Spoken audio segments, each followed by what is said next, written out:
Oh, so, yun mga lods. So, magdamo-damo muna tayo.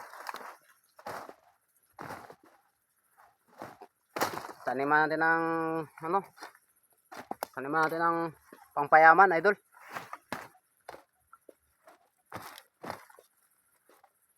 Sikap lang tayo.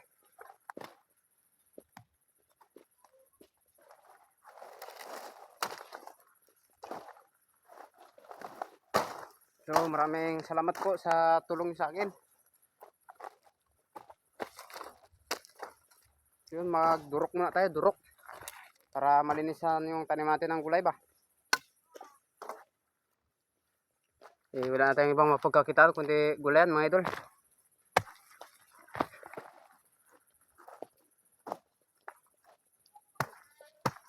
Yan ang kasabihan pag may tiyaga, may ilaga.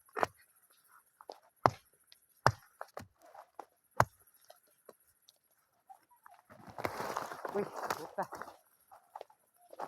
So, hanggang dito lang na, lods.